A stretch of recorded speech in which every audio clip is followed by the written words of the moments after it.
I want to bring in NewsNation national correspondent Nancy Liu. She is live in this area in Oklahoma tonight. She's on the location. Okay, Nancy, it's just earth-shattering to hear about blood found in the car and outside the car. Are we learning anything else?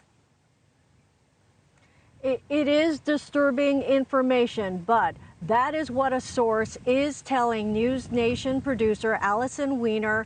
That source saying that police suspect the two women were shot and that the evidence at the scene where the car was abandoned, that it does include blood inside and outside of the car.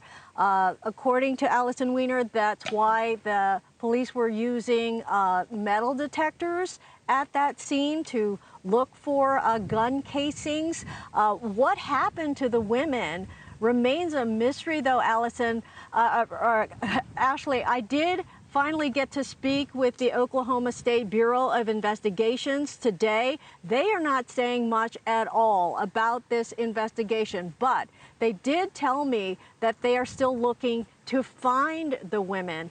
Also, that they are searching other locations. Where those locations are, they're not saying, or why.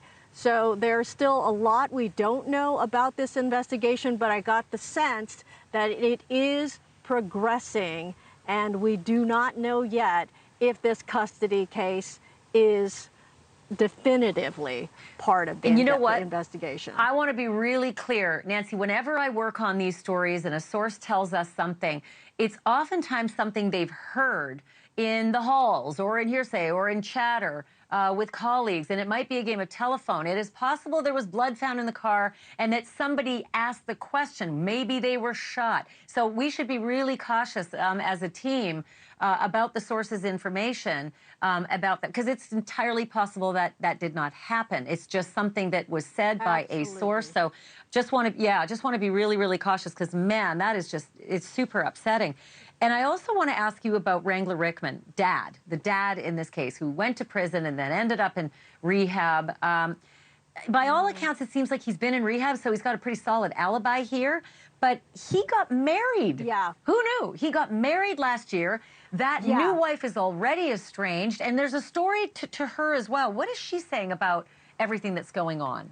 Yeah. We learned that Wrangler Rickman got married in July.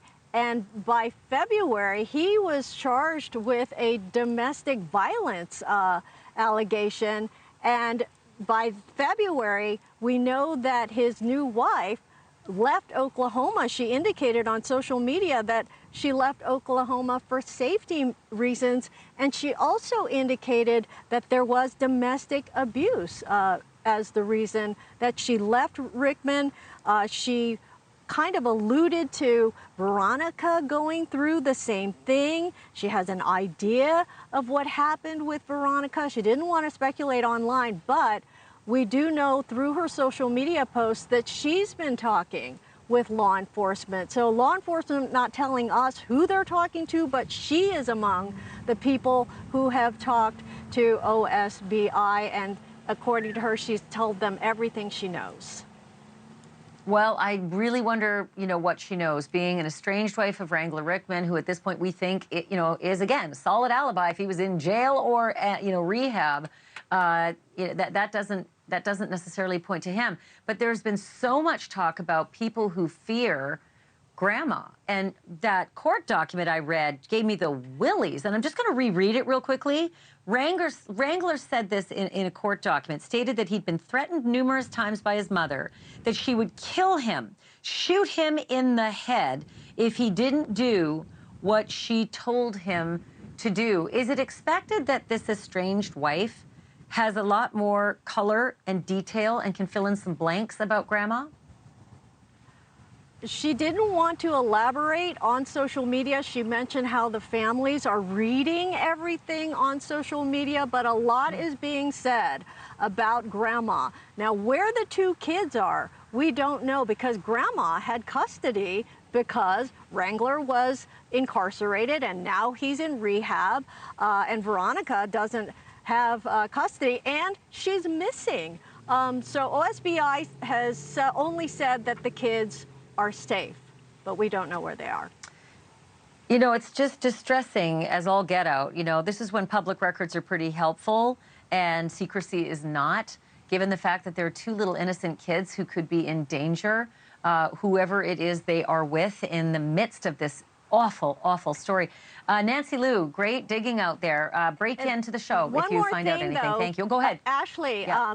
we know that court hearing was coming up. On the custody hearing is April 17th. That's next Wednesday. And we've learned that Veronica was planning to ask for full custody now that she's more settled in Kansas and she had opened a business. And now that she's, you know, staying in one place, life together, she was going to ask for full custody. Thank you for watching. Go to newsnationnow.com to find NewsNation on your television provider. And don't forget to click the red subscribe button below to get more of NewsNation's fact-driven, unbiased coverage.